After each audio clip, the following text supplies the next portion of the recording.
அறிவார்ந்த தமிழ் தம்பி தங்கைகளே, எதிர்கால இந்த தமிழ் சமூகத்தை மாற்றி படைக்க காத்து நிற்கிற இளைய தலைமுறை புரட்சியாளர்களே, நீங்கள் வெறும் ஓட்டாளர்களாக இல்லாமல் இந்த நாட்டாளர்களாக மாறுகிற வரை உங்கள் அண்ணன் இந்த மண்ணிலே கத்திக்கொண்டுதான் நிற்பேன். ஒரு நாட்டின் வளங்களிலே ஆகச் சிறந்த வளம் அறிவு வளம் தான். ஒரு நாட்டின் எதிர்காலம் அந்த நாட்டின் வகுப்பறையிலே தீர்மானிக்கப்படுகிறது.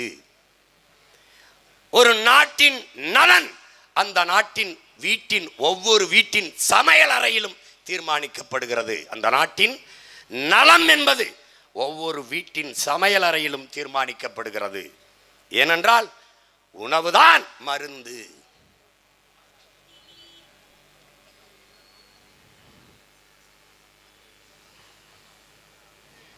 ஒரு நாட்டின் வளம் என்பது அந்த நாடு பெற்றிருக்கிற நிலத்தின் வளத்தை பொறுத்து அமைகிறது.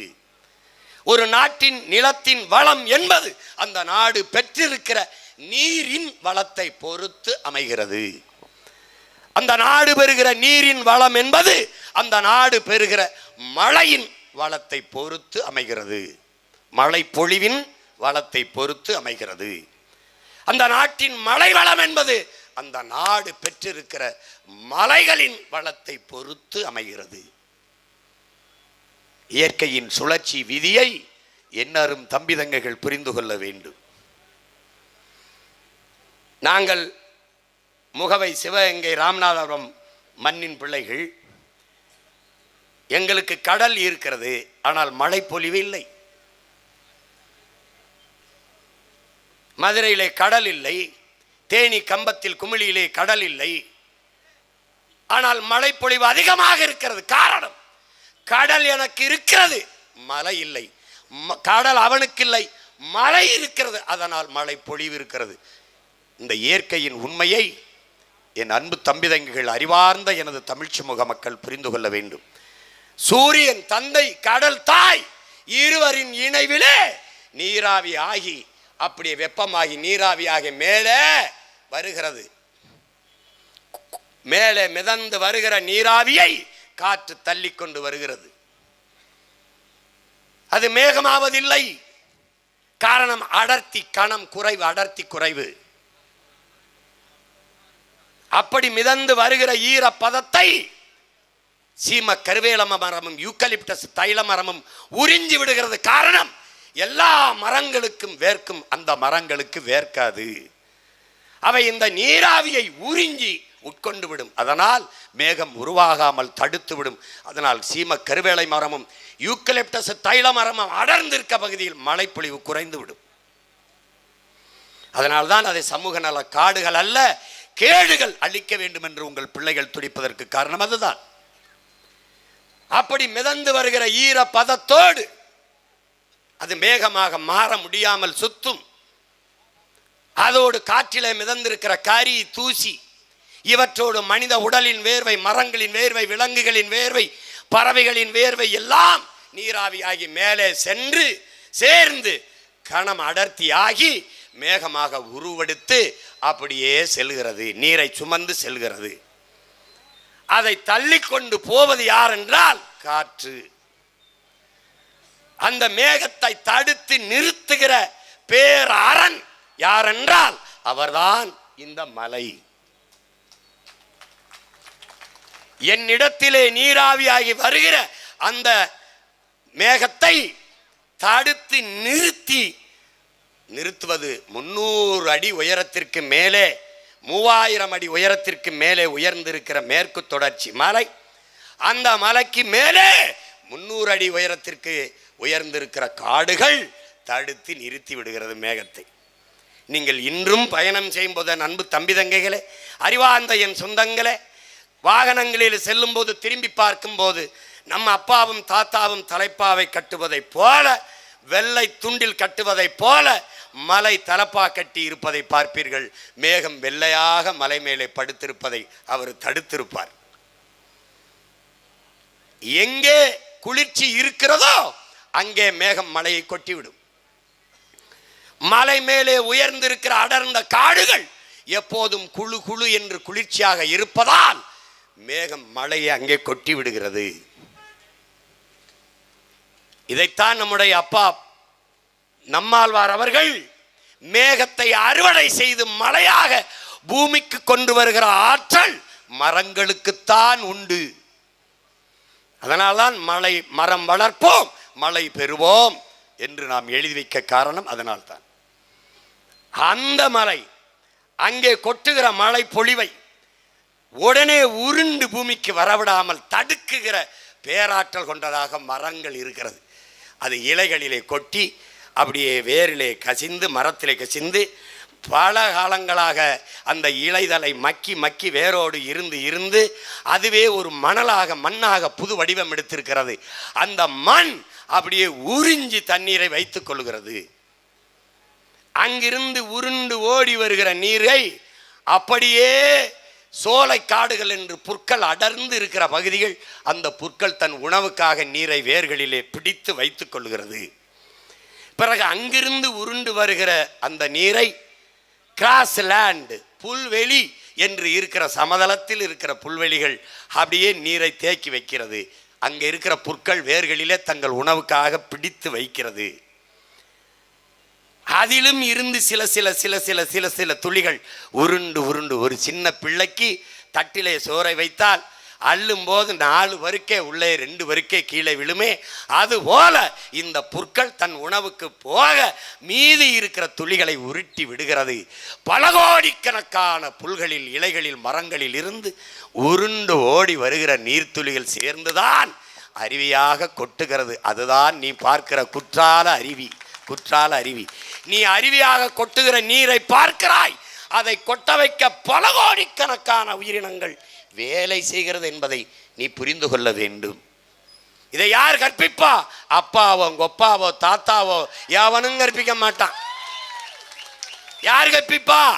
தமிழ் தாயின் பிள்ளைகள், இந்த மண்ணின் மக்கள், உங்கள் பிள்ளைகள். நாங்கள் தான் அக்கறையோடு சொல்வோம். இது ஓட்டுக்கான பேச்சா? இல்லை. ஆனால் நாங்கள் பிறந்த நாட்டுக்கான பேச்சு, எதிர்கால எங்கள் பிள்ளைகள் வாழப்போகிற நாட்டுக்கான பேச்சு, அதுதான் எங்கள் மூச்சு. அப்படி உருண்டு ஓடி வருகிற அருவி ஆறை நாம் வெட்டவே இல்லை, உருவாக்கவில்லை. தாமிரபரணியை நாம் உருவாக்கவில்லை. ஏரியை வெட்டினோம், குளங்களை வெட்டினோம், தாங்களை வெட்டினோம், கம்மாயை வெட்டினோம், ஏந்தலை வெட்டினோம், கிணறை வெட்டினோம், குளத்தை வெட்டினோம், குட்டையை வெட்டினோம். ஆனால் ஆறை நாம் உருவாக்கவில்லை. ஆர் இயற்கையின் அரும்பெரும் கொடை. அதை தந்தவள் அருவி. அருவியை பிரசவித்தவள் பூமி தாயின் மலை மார்பு. ஆற்றுக்கு பாதை கண்டு யார் தந்தது? தானாக பாதை கண்டு நடக்குது என்று நம்முடைய ஐயா புலமை பித்தன் உன்னால் முடியும் தம்பி என்ற பாடலில் எழுதியிருப்பார். ஆற்றுக்கு பாதை கண்டு யாரு தந்தது? தானாக பாதை கண்டு நடக்குது. அந்த வரியை கேட்கிறதை நீங்கள் புரிந்து கொள்ள முடியும். இயற்கையின் கொடை அருவி. அது உருவாக்கியது ஆறு. ஆறு என்பது மனித உடலுக்கான இரத்த நாளங்களைப் போல இந்த பூமி தாயின் இரத்த நாளங்கள் என்பதை அறிவார்ந்த தமிழ் சமூகத்தின் தம்பி தங்கைகள் புரிந்து கொள்ள வேண்டும். இந்த பூமி என்பவள் உலக உயிர்களின் அன்னை தாய் என்பதை நீ புரிந்து கொள்ள வேண்டும். உன்னையும் என்னையும் பெற்றவள் தாய். அந்த தாயையும் பெற்றவள் இந்த பூமி தாய். நம் தாய் நம்மை பெற்றால் உலக உயிர்களை எல்லாம் இந்த தாய் பெற்றால், இந்த பூமி தாய் காக்கையை, கொக்கை, குருவியை, மலையை, எல்லாவற்றையும், காட்டை, மேட்டை, நீங்கள் அறிவார்ந்த சொந்தங்களே, நீங்கள் எல்லோரும் பார்க்கிறீர்கள். நீங்கள் பார்க்கிற உங்கள் இந்த கண்களுக்கு தெரிகிற எல்லாவற்றையும், விண்ணிலே பறக்கிற விண்ணூர்தி, சந்திர மண்டலத்தை தொட திறத்துகிற உயர பறக்கிற விண்கலம், கண்டமிட்டு கண்டம் பாய்கிற வெடிகணைகள்,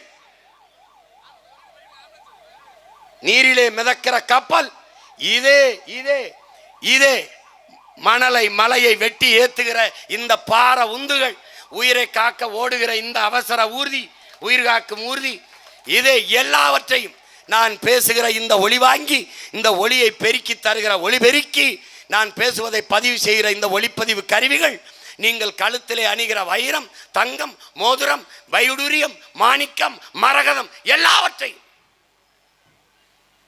விண்ணை தொடுகிற உயரத்திற்கிற கட்டடங்கள், கண்ணாடிகள் எல்லாவற்றையும், நீ காருக்கு போட்டு ஓட்டுகிற பெட்ரோல், டீசல், மண்ணெண்ணெய் எல்லாவற்றையும், பளிச்சென்று எரிகிற இந்த மின்சாரம் எல்லாவற்றையும் இந்த உலகத்தில் நமக்கு தந்தவள் யார்? இவள்தான், இந்த பூமி தாய்தான். யார்? உன் காலுக்கு கீழே மிதிபட்டு கிடக்கிறாளே, இவள்தான், இவள்தான். பேரன்பு கொண்டு நாங்கள் நேசிக்கிற என் அன்பு சொந்தங்களே, நம்மை பெற்ற தாய், தாய் 10 மாதம்தான் சுமக்கிறாள், பிறகு இறக்கி விடுகிறாள். முதலாக தாயின் மடியில் இருந்து காலை எடுத்து முதலடி வைப்பதும் இந்த பூமி தாயின் மடியில் தான். இறந்த பிறகு, செத்த பிறகு, புதைந்தோ எரிந்தோ சாம்பலாவதும் அவள் நெஞ்சில் தான், அவள் மடியில் தான். வாழ்நாள் முழுமைக்கும் நம்மை சுமப்பவள் இந்த பூமி தாய் தான்.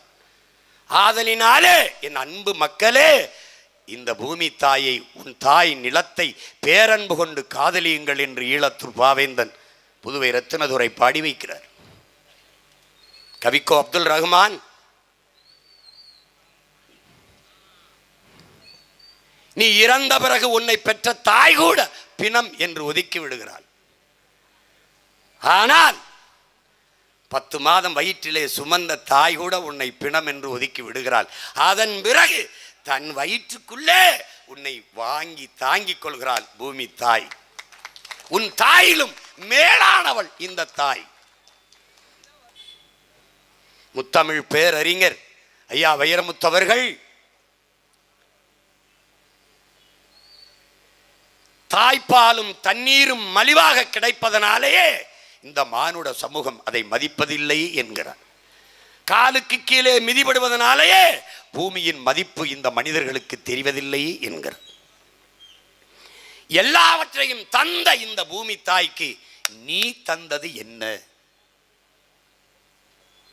மரங்கள் கூட நன்றி உணர்ச்சியோடு பூமி தாய்க்கு வேருக்கு மலர்களை கொட்டி, இலைகளை கொட்டி உரமாக்குது, மலர்களை கொட்டி நன்றி சொல்லுது. ஆனால் நீ ஆறறிவு பிடித்த அற்பம் மிருகமே, கொடிய மிருகமே, நீ அந்த தாயின் நெஞ்சிலே குண்டை போடுகிறாய், மண்ணையிலே குண்டை போடுகிறாய், மீத்தேன் ஈத்தேன் எடுக்கிறேன் என்று ஈரக்குலையை அறுக்கிறாய், இதயத்தை பிடுங்குகிறாய், சிறுநீரகத்தை அறுக்கிறாய், எல்லாவற்றுக்கும் மேலா குப்பைகளை, நாச கழிவுகளை அவள் முகத்திலே கொட்டி மூடுகிறாய்.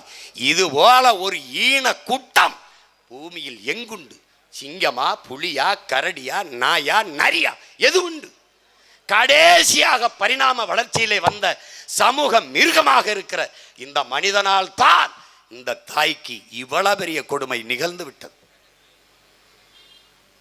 தாயின் மாரிலே பால் குடிக்கலாம், அந்த மாரை அறுத்து ரத்தம் குடிப்பது எவ்வளவு பெரிய கொடுஞ்செயலோ அதைத்தான் இந்த கொடும் பாவிகள் செய்து கொண்டிருக்கிறார்கள்.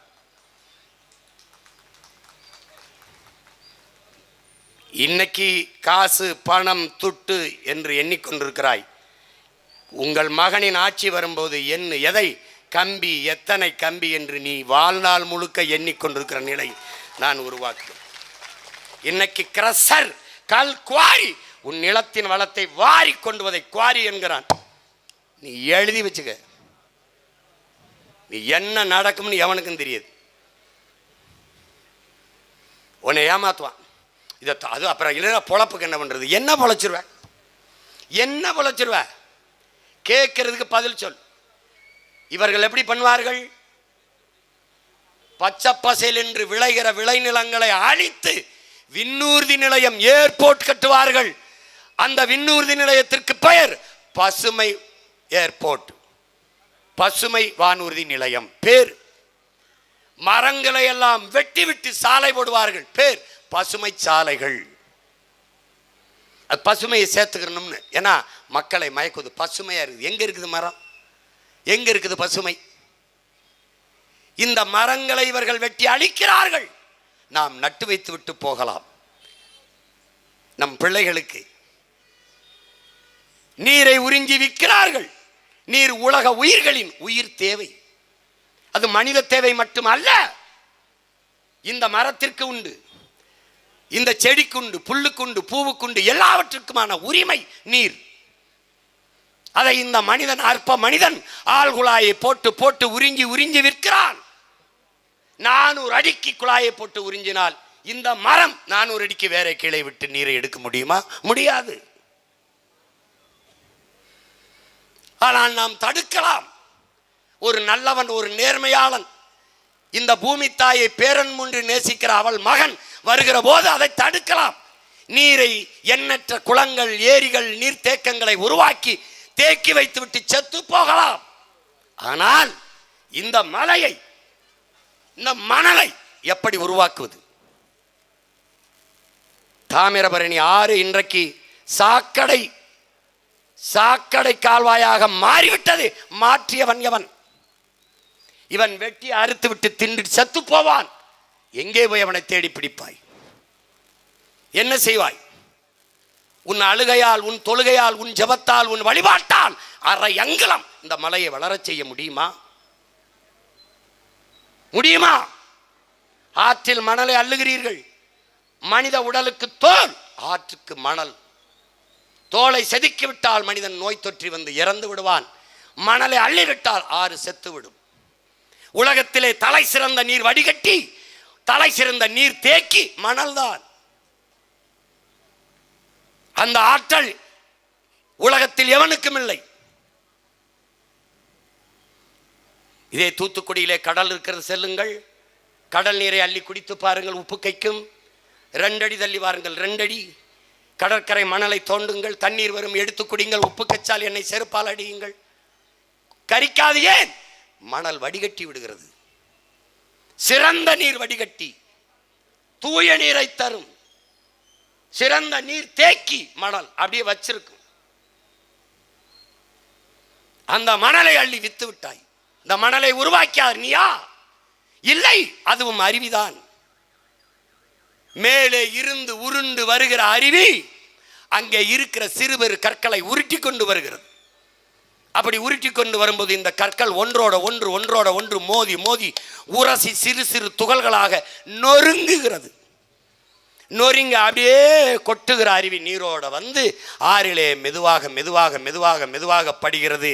அரை அங்குலம் ஆற்று மணல் உருவாக 100 ஆண்டுகள் ஆகிறது. நீ 30 அடி 40 அடி இரும்பு கை கொண்டு பொக்கிளன் எந்திரம் கொண்டு அள்ளி வித்தால் எத்தனை லட்சம் ஆண்டுகள், எவ்வளவு ஆயிரம் ஆண்டுகளாவது இந்த மணல் மறுபடியும் உருவாக. ஆறு செத்து விட்டது. அதை உயிர்ப்பித்து விட முடியுமா? காப்பாற்றி விட முடியுமா? முடியாது. ஏன்? அருவி தான் உயிர்ப்பிக்க வேண்டும். அருவி எங்கிருந்து வருகிறது? மலையில். மலை இப்போது எங்கே? மணல் நொறுக்கி விட்டார். இந்த மணல் தீர்ந்தது, ஆற்று மணல். அடுத்து எங்கே? மலை மணல், எம் சாண்ட் என்று போயிட்டார். சிவபெருமானிடத்தில் பத்மாசுரன் வரம் வேண்டி நிற்கிறான். என் மக்களே, நீண்ட தவத்திற்கு பிறகு சிவன் முன்னே வந்து என்ன வரம் கேள் என்று கேட்கிறான் பத்மாசுரனிடத்திலே. நான் யார் தலையிலும் கை வைத்தாலும் அவன் எரிந்து சாம்பலாக வேண்டும் என்று வரம் கேட்கிறான். தந்தேன் என்கிறார் சிவபெருமான். பத்மாசுரன் என்ன செய்கிறான்? நீ கொடுத்த வரம் பலிக்குதா இல்லையா என்று பார்ப்போம், உன் தலையில் கையை வைத்து பார்க்கிறேன் என்று கை வைத்தான்.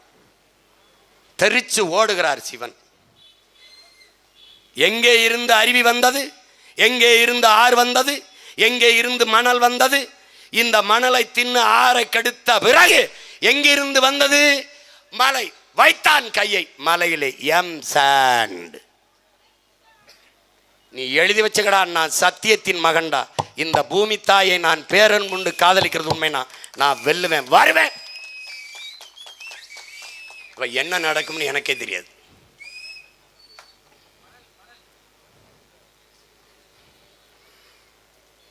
இந்த மரத்தை காசாக பார்ப்பது, இந்த மலையை காசாக பார்ப்பது, உனக்கு பால் ஊட்டி வளர்த்த தாயின் மார்பை கரியாக பார்க்க முடியுமா? இதை அறுத்து சமைத்து சாப்பிட்டால் சுவையாக இருக்கும் என்று உன்னால் எண்ண முடியுமா? ஆனால் எண்ணிவிட்டாய். உனக்கு பால் ஊட்டிய, உலக உயிர்களுக்கெல்லாம் பால் ஊட்டிய தாயின், பூமி தாயின் மலை மார்பை அறுத்து தின்று விட்டாய். சரியாக இன்னும் 10 ஆண்டுக்கு அல்லுவியா? இந்தியாவில் எந்த நிலப்பரப்பில் இது நடக்கிறது? அறிவார்ந்த தமிழ் சமூக தம்பி தங்கைகளே, என்னரும் பெற்றோர்களே, வருகிற போது கேரளா கேஎல் என்று போட்டு பார உந்துகள் போகிறதே, இப்படி தமிழ்நாடு என்று போட்டு கேரளாவுக்குள் அங்கு போய் மணலை நீ எள்ளி வர முடியுமா? இயற்கையின் அரும்பெரும் குடை மலை கேரளாவில் தான் தொடங்குகிறது. மேற்கு தொடர்ச்சி மலை. அவர்களுக்கு துறைமுகம் விளிங்கத்திலே, அவர்களுக்கு தேவை கற்கள், மணல், வீடு கட்ட, கட்டடங்கள் கட்ட, சாலை போட. ஏன் அவர்களிடத்திலே மலை இருக்கிறது? ஏன் வெட்டவில்லை? ஏன்? அங்க நல்ல ஆத்தாளுக்கும் அப்பனுக்கும் பிறந்தவன்,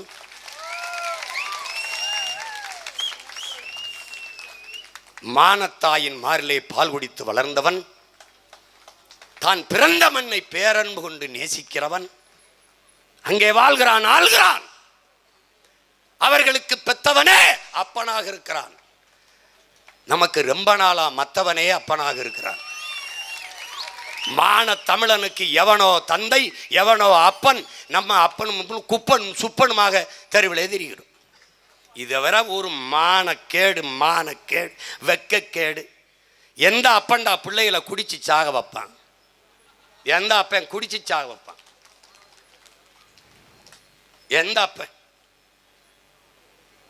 எந்த அப்பன் பிள்ளைகளுக்கு உப்புமா கிண்டி போடுவான்? எந்த அப்பன் போடுவான்? கொடுமை. ஏன் கேரளாவில் மலைகள் வெட்டப்படவில்லை? கேரள மக்களின் மணல் தேவைக்கு ஏன் அங்கு எம்சாண்டு உருவாக்கப்படவில்லை? இதை ஏன் நீங்க கேட்பதில்லை? மதுரை நீதிமன்றத்திற்கு வழக்கு வருகிறது. ஒரு மீரா என்கிற நீதிபதி அவர்கள், பெண் நீதிபதி, வழக்கை தொடுக்கிறது. இந்த சோ கால்டு கிரஷர்ஸ், குவாரி ஓனர்ஸ், அவர்கள் சார்பாக வாதிடுகிற வழக்கறிஞர் இவர் என்ன சொல்கிறார்? கேரளாவில் மலையை வெட்ட தடை இருப்பதால், இந்த வார்த்தையை என்னரும் தம்பிதங்குகள், என் அருமை சொந்தங்கள் கவனிக்கணும். கேரளாவில் மலையை வெட்ட தடை இருப்பதால் அங்கு கட்டடங்கள் கட்டுவதற்கு, சாலை போடுவதற்கு அரசு மற்றும் தனியார் கட்டுமானங்களுக்கு மலை மணல் எம்சாண்ட் தேவைப்படுவதால் இங்கே மலையை வெட்டி கொள்வதற்கு அனுமதி தர வேண்டும். எப்படி? அந்த நீதிபதி என்ன கேட்டிருக்கணும்? கேரளாவில் வெட்ட ஏன் தடை இருக்கிறது கேட்டிருக்கணுமா இல்லையா? கேட்டிருக்கணுமா இல்லையா? கேட்கணும். ஏன் கேட்கல? கேட்கல. அங்க தலைவன் இருக்கிறான், இங்க தரகன் இருக்கிறான். விளங்குதா? நாங்கள் பேசுகிற எங்கள் மொழியில் இருக்கிற இந்த வலி இருக்குல்ல, இந்த வலி உங்களுக்கு புரிந்தால் என் மொழி உங்களுக்கு புரியும். இல்லை என்றால் இது வெறும் வெற்றி பேச்சுதான், வெற்று பேச்சுதான். இதை புரிந்து விட்டால் இந்த பேச்சு ஒவ்வொன்றும் வெற்றி பேச்சாக மாறும். அவன் ஏன் என் மலையை வெட்டி கொண்டு போற அவன் நிலத்தின் குப்பையை கொண்டு வந்து இங்கே போடுகிறான். என் வளமெல்லாம் அவனுக்கு, அவன் குப்பையெல்லாம் எனக்கு. எப்படிப்பட்ட பண்டமாற்று? இந்த குப்பையை இங்கே கொட்டுகிறார்கள் என்ற ஆட்சியாளருக்கு தெரியாதா? மாவட்ட ஆட்சியாளருக்கு தெரியாதா? காவல்துறை அதிகாரிக்கு தெரியாதா? இந்த நாட்டின் சுகாதாரத்துறை அமைச்சருக்கு தெரியாதா? மனிதவள மேம்பாட்டுக்கு தெரியாதா? சுற்றுச்சூழல் அமைச்சகத்துக்கு தெரியாதா? இந்த நாட்டை ஆளுகிற முதலமைச்சருக்கு தெரியாதா? தெரியாதென்றால் எதற்காக அதிகாரத்திலே இருக்கிறீர்கள்? தெரியும் என்றால் தடுக்காமல் ஏன் வேடிக்கை பார்க்கிறீர்கள்? என்ன நடக்கிறது? என் தாயின் மடி மற்றவர்களுக்கு குப்பை மேடா? குப்பை தொட்டியா? அறிவார்ந்த தமிழ் சமூக மக்கள் என்னைக்கு விழிப்புற்று எழுவீர்கள்? என்னைக்கு உங்கள் தாய் நிலத்தை காப்பாற்ற துடிப்பீர்கள்? இந்த மலையை எப்போது நீங்கள் உருவாக்க முடியும்? எப்போது? எப்படி உருவாக்குவீர்கள்? யார் உருவாக்குவது? எந்த சட்டம் இதை உருவாக்கும்? எந்த திட்டம் இதை உருவாக்கும்? மழை இல்லாத நிலம் பாலைவனம் என்கிற அந்த புரிதல் கூட உங்களுக்கு இல்லையா? நீங்கள் படித்தது இல்லையா? மழை இல்லை என்றால் நிலம் பாலைவனமாகிவிடும். எத்தனை ஆயிரண்டுகளுக்கு முன்பு 2000 ஆண்டுகளுக்கு மேலே நம்முடைய முன்னவன் சிலப்பதிகாரத்திலே இளங்கோவடிகள் என்கிற நமது பாட்டனார் முல்லையும் குறிஞ்சியும் முறைமையில் திரியின் நிலம் நடுக்குற்று நல் இயல்பு கெட்டு பாலையனும் படிமம் கொள்ளுங்கிறான். முல்லையும் குறிஞ்சியும்னா முல்லை காடும் காடு சார்ந்த இடமும், குறிஞ்சி மலையும் மலை சார்ந்த இடமும். இது இரண்டும் முழுமையில் திரியும் என்றால் மலையை நொறுக்கிவிட்டான் எம்சாண்டு கல்குவாரி கிரஸ்தர். காடை அழித்து வெட்டி விட்டான், காட்டை பூரா வெட்டி விட்டான், மலையை நொறுக்கி விட்டான். முல்லையும் குறிஞ்சியும் முறைமையில் திரியின் அழியும். அழிந்தால் நிலம் நடுக்குற்று நல் இயல்பை இழந்து, நடுக்குற்றுச்சு, திடீர்னு நிலநடுக்க வருது, அங்க கற்களை பேக்க வெடிகுண்டு வச்சா வீடு ஆடுது, பூமி ஆடுது. நிலம் நடுக்குற்று நல் இயல்பு இழந்து பாலை எனும் படிமம் கொல்லும். பாலை இயற்கை திணை அல்ல, செயற்கை திணை. உருவாக்குபவன் எவன்? இவன்தான். பாலைனத்தில் என்ன வரும்? எந்த உயிரினமும் வாழ முடியாது. என்ன செய்வ? நீ வீடு கட்டி வாழ்வது போல பல லட்சக்கணக்கான உயிரினங்களின் வீடு இந்த மலை. மான், மயில், சிங்கம், புலி, கரடி, நாய், நரி, பாம்பு, காட்டு மிருகங்கள், எருமைகள் எல்லாம். ஒரு புலி செத்து போனால், என் அன்பு தம்பதிங்களே, ஒரு புலி செத்து போனால் 25,000 மனிதர்களுக்கான குடிநீர் தேவை நின்று விடுகிறதுங்கிறான். குடிநீர் இருக்குல்ல, குடிநீர் பற்றாக்குறை ஏற்படுதுங்கிறான். குடிநீர் கிடைக்காம போயிருங்கிறான். ஒரு புலிக்கு 25,000 மனிதர்களின் குடிநீருக்கு என்னடா சம்பந்தம் நீ நினைக்கலாம். இந்த கிராஸ் லேண்ட், இந்த புல்வெளி, அந்த நீரை தேக்கி வைக்கிற நிலப்பரப்பு, மலையில் நீங்கள் போகும்போது தெரியும். இந்த ஊட்டி கொடைக்கானல்லாம் போனீங்கன்னா அந்த புல்வெளியிலே இருக்கிற புற்கள் தன் உணவுக்காக நீரை தேக்கி வச்சு சிறுக பூமிக்கு இங்கே உருட்டி விடும்போது, அது கீழ்நிலத்துக்கு உருட்டி விடும்போது அருவியாக வருகிறது. அந்த புற்களை காட்டு எருமைகளும் காட்டு ஆடுகளும் மான்களும் உணவாக தின்றுவிட்டால், அங்கே நீரை சேமித்து வைக்கிற ஒரு தொழிற்சாலை இருக்குல்ல, ஒரு ஆள் இருக்குல்ல, புல், அது செத்து போகுது, அழிஞ்சு போகுது. அந்த மாடும் வரை ஆடுகளும் இந்த மானும் அந்த புற்களை தின்று அழித்தால் அங்கே நீரை சேமித்து வைக்கிற ஆற்றல் குறைகிறது.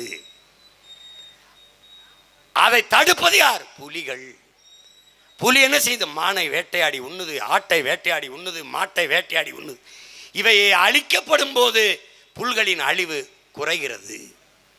குறைகிற போது நீரின் சேமிப்பு, அது கீழே அனுப்புகிற தண்ணீரின் தேவை உயர்கிறது. இதனால் என்ன சொல்றான் ஆய்வறிஞர்கள்? ஒரு புலியின் மரணம் 25,000 பேருக்கான நீரின் தேவை தட்டுப்பாட்டை உருவாக்குறது என்கிறார். நீ புலி செத்தா உனக்கு என்ன கவலைப்படலையே? லட்சக்கணக்காக புலி ஈழத்தில் செத்தான், நீ கவலைப்படலையே? இப்போ கொஞ்சம் லட்சக்கணக்கான புலிகள் நின்று கத்திக்கிட்டு இருக்கோம், அதை பற்றி நீ கவலைப்படலையே? உனக்கு எதை பற்றி கவலை இருக்கு? உனக்கு எதை பற்றி? பணம் இருந்தால் வாழ்ந்து விட முடியும் என்று நினைக்கிற இந்த பைத்தியக்கார கூட்டத்துக்கிட்ட நாங்களும் 13 ஆண்டுகளாக கத்தி கொண்டிருக்கிறோமே. உலகத்தில் மிகப்பெரிய பணக்காரன் இன்றும் வலையொலியில் இருக்கிறது. என் அருமை தம்பி தங்கைகள் பார்க்கலாம். பெரிய செல்வந்தன் தன்னுடைய தங்கத்தையும் பணத்தையும் சேமித்து வைக்க பெரிய மாளிகை கட்டி இருந்தான். திறந்து பார்த்து ஒவ்வொரு நாளும் எல்லாம் சரியாக இருக்கிறதான்னு பார்த்து விட்டு பூட்டி விட்டு வந்து விடுவான். ஒரு நாள் உள்ளே சென்ற போது தானியங்கி கதவு தானாக மூடிக்கொண்ட பிறகு அவன் சத்தம் போடுகிறான். வெளியே இருக்கிற அத்தனை ஆயிரம் வேலைக்காரர்கள் இருந்து அவனுக்கு ஒருத்தனுக்கு காதில் கேட்கல. எங்கே முதலாளியை காணாமன்னு தேடுறாங்க. அவர் உள்ளே போனது தெரியல. உள்ளே போய் கதறா, ஒன்றும் இல்லை. இன்னைக்காவது இந்த கண்காணிப்பு கருவி கேமரா இருக்கு, அன்னைக்கு ஒரு அளவும் இல்லை. அவன் அவ்வளோ பெரிய செல்வந்தன் அங்கே இங்கே ஓடிட்டு ஒன்றும் பசிக்கு தங்கக்கிட்டையும் சாப்பிட முடியல, பணத்தையும் சாப்பிட முடியல. 3-4 நாள் பட்டினி கிடந்து இந்த கையில் தங்கம் இந்த கையில் பணத்தை பிடிச்சபடி குப்பரை விழுந்து செத்து கிடந்தான். கதவை உடைச்சி பார்க்கும்போது அன்னைக்கு உலகம் தெரிந்து கொண்டது, தங்கத்தையும் பணத்தையும் சாப்பிட முடியாது என்று அன்னைக்கு தெரிந்து கொண்டது. நீங்கள் என்றைக்கு தெரிந்து கொள்வீர்களோ? இந்த மலையை நறுக்கி கல்குவாரி கிரசரா போட்டு விற்று கோடியாக சம்பாரிச்சு வச்சிருக்கேன், வாழ்ந்துருவான். நீ பார்க்கத்தான் போற. எப்படி வாழ்வ? 4 குடும்பம் வாழ்வதற்கு நாடு நாசமாகணுமாடா? நாடு சுடுகாடாகணுமா? என்னைக்கு நீங்கள் விழித்துக் கொள்வீர்கள்? என்றைக்கு உங்களுக்கு இந்த புரிதல் வரும்? உங்களால் உருவாக்க முடியாத ஒன்றை உங்களுக்கு அளிக்கிற உரிமையை எவன் தந்தது? வளங்களை சுரண்டி கொழுப்பதை வளர்ச்சி என்று கட்டமைத்தவன் யார்? உங்களுக்கு கற்பித்தவன் எவன்? மலையை மணலை உன்னால் உருவாக்க முடியுமா? பிறகு ஏன் அழிக்கிறாய்? எல்லாவற்றையும் கண்டுபிடிக்கிற நீ ரத்தத்தை கண்டுபிடிக்க முடியுமா?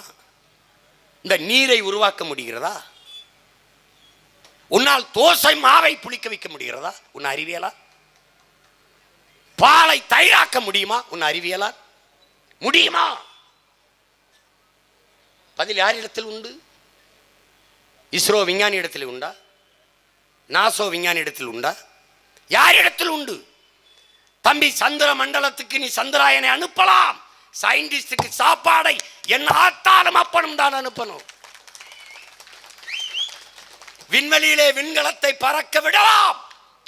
ஆனால் அந்த விஞ்ஞானிக்கு சோறை என் விவசாயி தான் அனுப்பணும். இந்த புரிதல் என்னைக்கு வருகிறதோ அன்றைக்குத்தான் இந்த மகனை நீ நேசிக்க தொடங்குவாய்.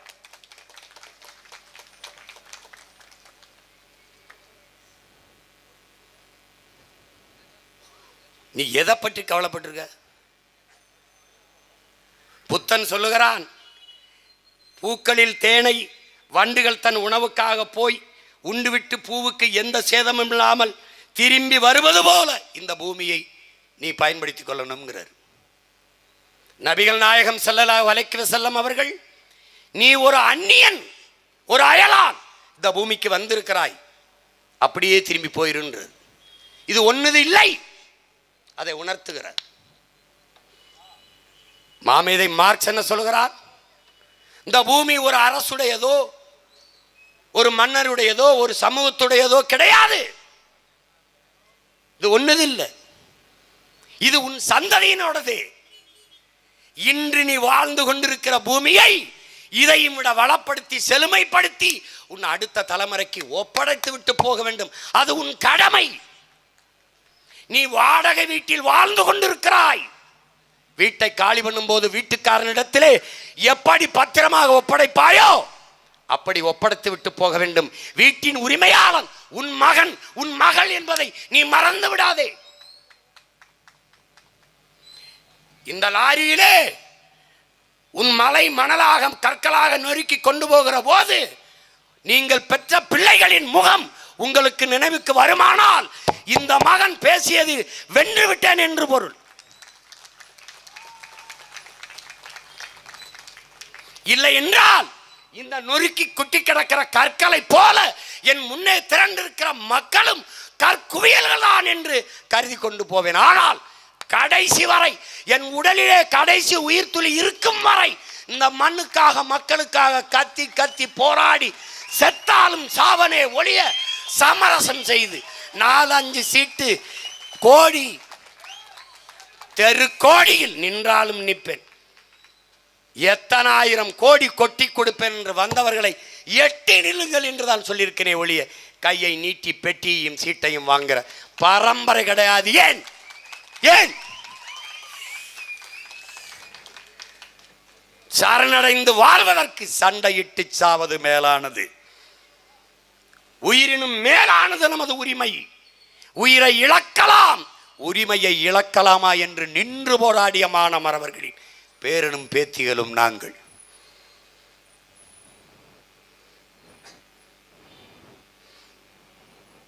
அறிவார்ந்த தமிழ் சமூக மக்கள் புரிந்து கொள்ளணும்.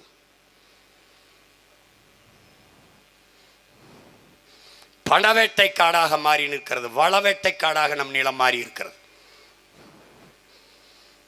மீத்தேன் ஈத்தேன் எடுக்கிறேன் என்கிறார்கள்.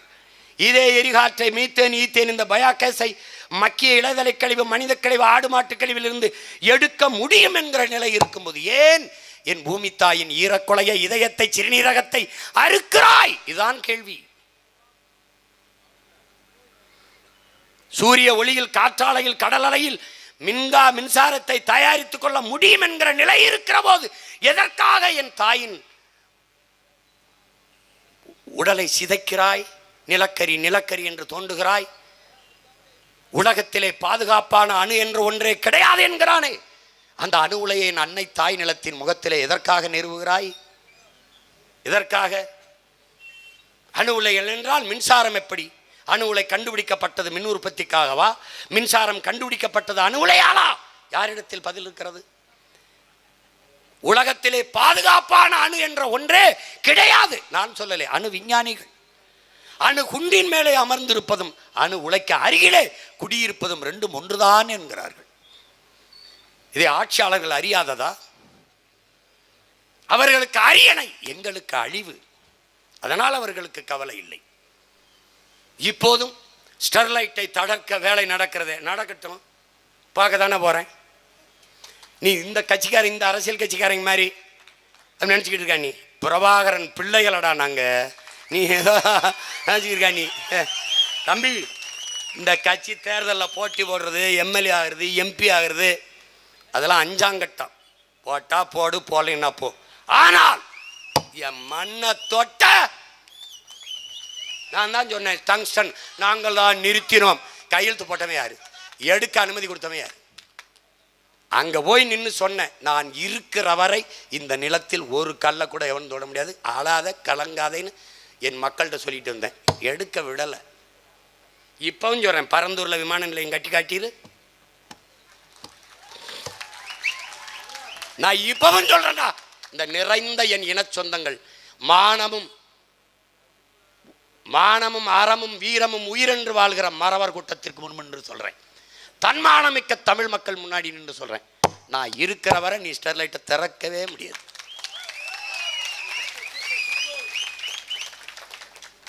மக்களுக்கென்று படை என்ற ஒன்று இல்லை என்றால் மக்களுக்கென்று எதுவுமே இல்லை. மாசைத்துங் சீன புரட்சியாளன் சொன்னது. அன்றைக்கு என் மக்களுக்கென்று படை இல்லை, ஆனால் இன்றைக்கென்று என் மக்களுக்கென்று ஒரு படை இருக்கிறது. என்ன படை? நாம் தமிழர் என்கிற தேசிய இனத்தின் திரட்சி, தமிழ் சமூகத்தின் அரசியல் புரட்சி படை. தொட முடியாது. 8 வழிச்சாலை போடணும்னு என்னை சிறையில எல்லாம் போட்டாங்க. எங்க நீ போட்டு பார்ப்போம்னே, ஒன்றும் இல்லை. கடலுக்குள்ள பேனா செல்லு நட்டு பார்ப்போம்னே, ஒன்றும் இல்லை. நான் சொல்கிறேன், இன்னும் சிரிப்பான். அந்த சீமா அப்படி தாங்க போயிட்டுருப்பான், அவன் தான் போயிட்டுருப்பான்னு அப்படி தான் நினச்சான். இப்போ பேரை சொல்கிறதுக்கே பயம் இருக்குது. அது பேரை சொல்ல, அதை நான் பேரை சொல்லவே நான் விரும்பவில்லை. சொல்லித்தான் பாரு, ஒரு தடவை சொல்லித்தான் பாரு. நீ பெரிய அப்பா டக்கர் தானே, ஒரு தடவை சொல்லித்தான் பாரு பேரை சொல்லித்தான் சொல்ல. இப்போ சொல்ல மாட்டான், இன்னொரு 2-3 வருஷத்தில் சொல்லுவேன். சரி, எப்படி இருக்கு பாருங்க. வாய்ப்பில்லை ராஜா. நானும் என் தங்கை தம்பிகளும் இருக்கிறவரை வாய்ப்பில்லை.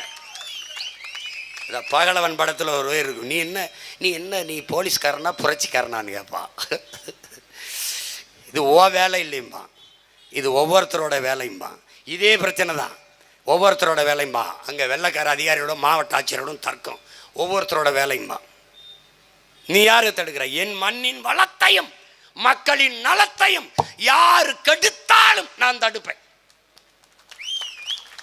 நாங்கள் சீருடை அணியாத காவல்துறை, உண்மையான காவல்துறை, சீருடை அணியாத மக்கள் இராணுவம், துவக்கில்லை மதிப்புமிக்க வாக்கு, கருவி இல்லை கருத்தியல் புரட்சி. ஒன்னும் செய்ய முடியாது. நீ என்னென்னவோதான் ஆட்டம் காட்டி பார்க்குற, என்னை அசிங்கப்படுத்தலாம்னு நினைக்கிற. காலில் ஓட்ட கழுவி மாதிரி கழுவிட்டு ஓடிட்டு இருப்பேன். என்னை ஒன்றும் பண்ண முடியாது. இப்பவும் சொல்றேன், எப்பவும் சொல்றேன், என்னை நீ சமாளிக்க முடியாது.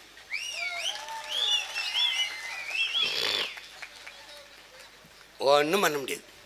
பெரியாரை பேசி விட்டு எப்படி நடமாடுவாய்? நல்லா தான் போயிட்டு இருக்கேன், நல்லா தான் போயிட்டு இருக்கேன். ஓ பெரியார் பெரியார் பெரியார் அப்படி ஓரமாக உட்காந்து கத்திருப்பா. பாப்பா அப்படி பாப்பா பாப்பா, எனக்கு எண்ணற்ற பெரியார் இருக்காங்கப்பா,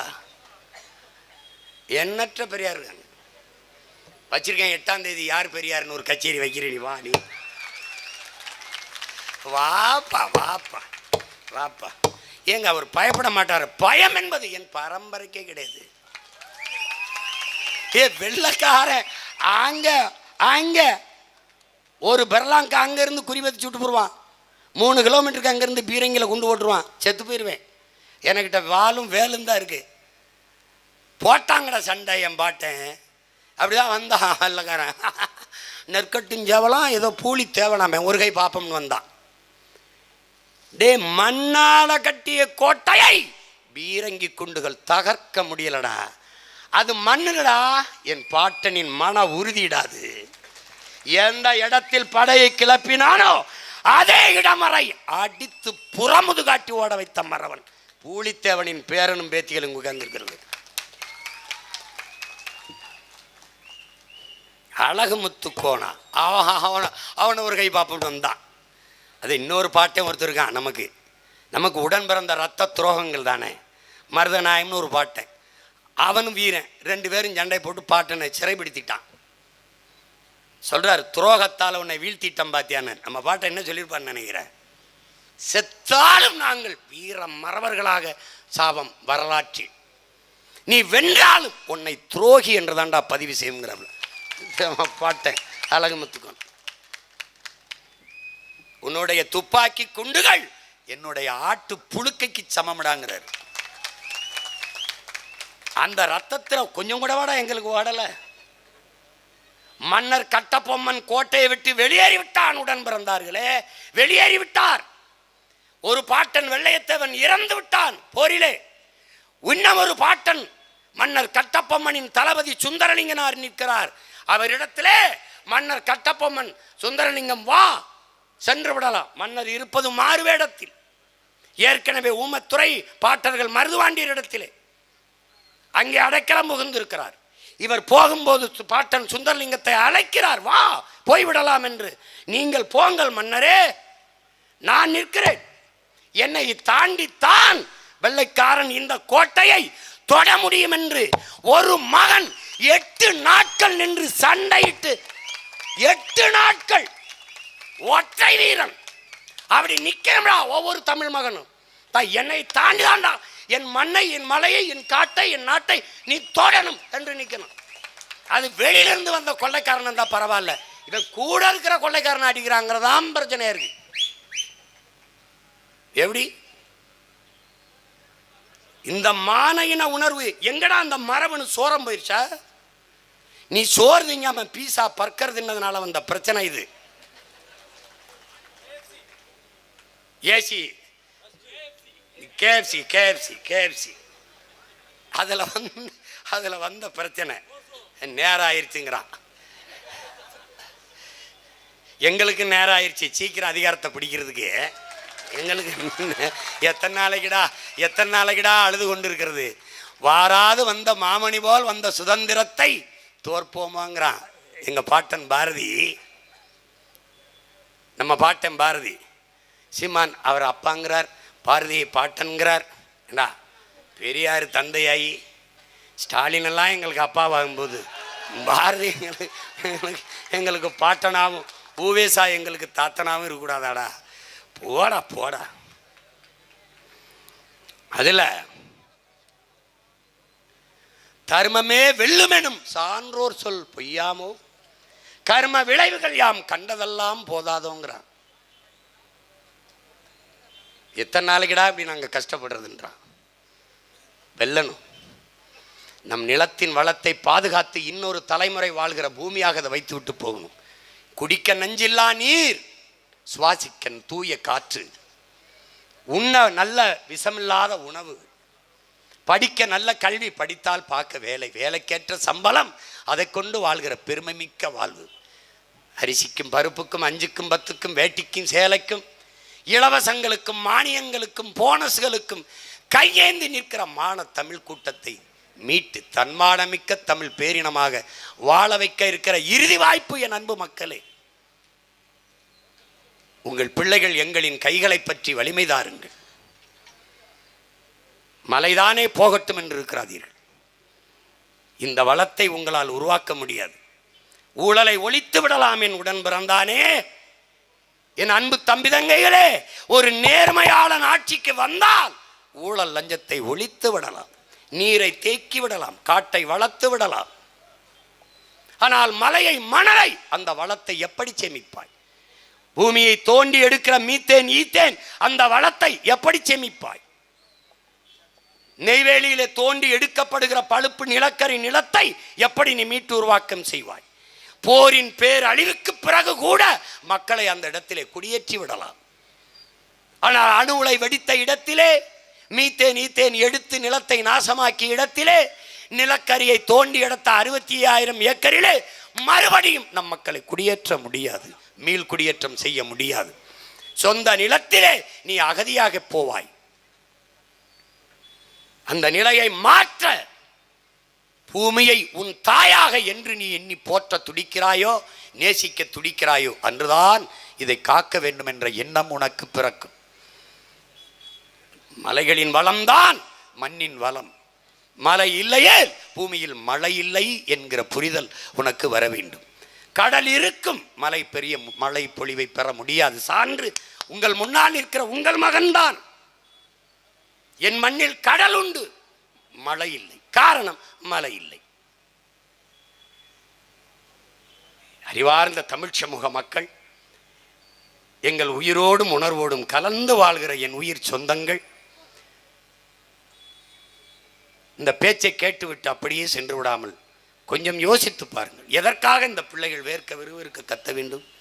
ஏன் எங்களுக்கு தெரியாதா? நாங்கள் ஆட்சிக்கு வந்தால் வீட்டுக்கு ஒரு கார் தருவோம், எல்லோருக்கும் ஒரு அலைபேசி தருவோம், அதற்கு சார்ஜர் கொடுப்போம், அந்த செல்போனுக்கான கட்டணம் நீங்கள் எவ்வளவு ரூபாய்க்கு வேணாலும் பேசுங்கள், நாங்களே கட்டி விடுவோம். அப்படியெல்லாம் பேசி ஏமாற்ற தெரியாதா? இவர்கள் ஏமாற்ற வந்தவர்கள், நாங்கள் அதையெல்லாம் மாற்ற வந்தவர்கள். நாங்கள் பதவிக்காக வந்தவர்கள் அல்ல, என் மக்களின் உதவிக்காக வந்தவர்கள். நாங்கள் பிரச்சனைகளை கேட்க வந்தவர்கள் அல்ல, தீர்க்க வந்தவர்கள். நாங்கள் என் மக்களை வைத்து பிழைக்க வந்தவர்கள் அல்ல, என் மக்களுக்காக உழைக்க வந்தவர்கள். நாங்கள் வந்தது பணத்திற்காக அல்ல, நாங்கள் பிறந்த பெருமை மிக்க தமிழர் என்கிற இனத்திற்காக வந்த பிள்ளைகள். அதனால் தான் சமரசம் இல்லாது இந்த நிலத்திலே தொடர்ந்து தொடர்ந்து எத்தனை முறை தோற்றாலும் நிமிர்ந்து நிமிர்ந்து விழுவதல்ல தோல்வி, வீழ்ந்தே கிடப்பதுதான் தோல்வி. விழுந்தாலும், எத்தனை முறை விழுந்தாலும் எழுந்து விடலாம் என்ற நம்பிக்கை இருக்கிறவனை உலகத்தில் எவனாலும் தோற்கடிக்க முடியாது. நாங்கள் இதுவரை விழுந்திருக்கிறோம், ஆனால் 26 உங்கள் பிள்ளைகள் எழுவோம், எவனும் தொட முடியாத உயரத்திற்கு எழுவோம். அதனால்தான் 2026 படைப்போம் புதிய அரசியல் வரலாறு என்ற முழக்கத்தை முன்வைத்து இங்கே நிற்கிறோம். வீரம், அறிவு, புரட்சி, கொஞ்சம் வாழ்க்கை. எங்களுக்கு வீரம், அறிவு, புரட்சி தான், வாழ்க்கை கொஞ்சம் தான். அந்த வாழ்க்கையும் என் மக்களுக்காகத்தான். அறிவார்ந்த பெருமக்களே, எங்களின் தம்பி தங்கைகளே, உங்களை நம்பித்தான் உங்கள் அண்ணன்மார்கள், உங்கள் அக்காமார்கள், தங்கைமார்கள், தம்பிமார்கள் இந்த களத்திலே நிற்கிறோம். நிலத்தை காக்க, வளத்தை காக்க நாம் எல்லோரும் பெரும்படையாக நின்று நம் மண்ணின் வளத்தை காத்து இன்னொரு தலைமுறைக்கு கையளிக்க வேண்டிய பொறுப்பும் கடமையும் நமக்கு கையளிக்கப்பட்டிருக்கிறது என்பதை புரிந்து கொண்டு, அறிவார்ந்த தமிழ் சமூக மக்கள், உங்கள் பிள்ளைகள் எங்களை கைவிட்டு விடாது, இரு கைகளையும் கொடுத்து வலிமைப்படுத்தி வெல்ல வையுங்கள். புரட்சி எப்போதும் வெல்லும். நமது வெற்றி நாளை எதை சொல்லும்? தமிழ் தாய் வாழ்க, தலைவர் பிரபாகரன் வாழ்க, நாம் தமிழர்.